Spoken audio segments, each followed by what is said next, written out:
सूर्य अस्त हो रहा था। पक्षी चहचहाते हुए अपने अपने नीड की ओर जा रहे थे। गांव की कुछ स्त्रियां पानी लेने के लिए घड़े लेकर कुएं की ओर चल पड़ी। पानी भरकर कुछ स्त्रियां तो अपने घरों को लौट गई, परंतु उनमें से चार कुएं की पक्की जगत पर बैठकर आपस में इधर उधर की बातें करने लगी। बातचीत करते करते बात बेटों पर जा पहुंची। उनमें से एक की उम्र सबसे बड़ी लग रही थी। भगवान सबको मेरे बेटे जैसा बेटा दे। मेरा बेटा लाखों में एक है। उसका कंठ बहुत मधुर है। वह बहुत अच्छा गाता है।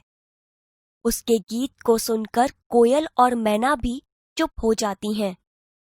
लोग बड़े चाव से उसका गीत सुनते हैं। उसकी बात सुनकर दूसरी स्त्री का मन हुआ कि वह भी अपने बेटे की प्रशंसा करे। मेरे बेटे की बराबरी कोई नहीं कर सकता। वह बहुत ही शक्तिशाली और बहादुर है। वह बड़े बड़े बहादुरों को भी पछाड़ देता है। वह आधुनिक युग का भीम है। यह सब सुनकर तीसरी औरत भला कैसे चुप रहती। मेरा बेटा साक्षात बृहस्पति का अवतार है। वह जो कुछ पढ़ता है एकदम याद कर लेता है। ऐसा लगता है मानो उसके कंठ में सरस्वती का निवास हो। तीनों औरतों की बातें सुनकर चौथी स्त्री चुपचाप बैठी रही। उसने अपने बेटे के बारे में कुछ न कहा। पहली ने उसे टोका। क्यों बहन, तुम क्यों चुप हो? तुम भी तो अपने बेटे के बारे में कुछ बताओ। मैं अपने बेटे की क्या प्रशंसा करूं? वह न तो गंधर्व सा गायक है, न भीम सा बलवान, और न ही बृहस्पति सा बुद्धिमान। कुछ समय बाद जब वे सब घड़े सिर पर रखकर लौटने लगी, तभी किसी गीत का मधुर स्वर सुनाई पड़ा। सुनकर पहली स्त्री बोली, सुनो, मेरा हीरा गा रहा है। तुम लोगों ने सुना? उसका कंठ कितना मधुर है। वह लड़का गीत गाता हुआ उसी रास्ते से निकल गया। उसने अपनी मां की ओर कोई ध्यान नहीं दिया। इतने में दूसरी स्त्री का बेटा उधर से आता दिखाई दिया। दूसरी स्त्री उसे देखकर गर्व से बोली, देखो, वह मेरा लाडला बेटा आ रहा है। शक्ति और सामर्थ्य में इसकी बराबरी कौन कर सकता है?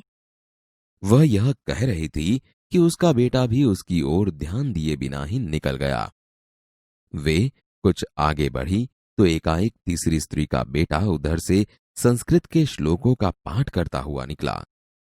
उसके उच्चारण से ऐसा लग रहा था मानो उसके कंठ में साक्षात सरस्वती विराजमान हो।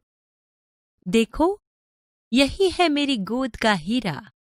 इसे कौन बृहस्पति का अवतार नहीं कहेगा।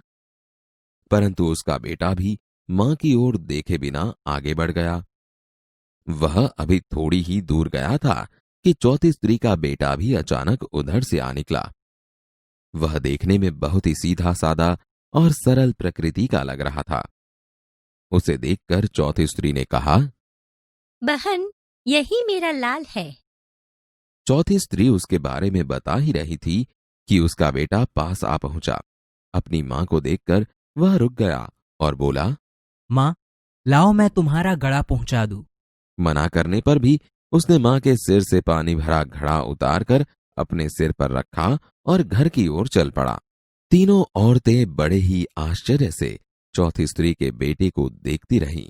एक वृद्ध महिला जो बहुत देर से इन औरतों के पीछे चलती हुई इनकी बातें सुन रही थी, पास आकर बोली, देखती क्या हो, यही सच्चा हीरा है।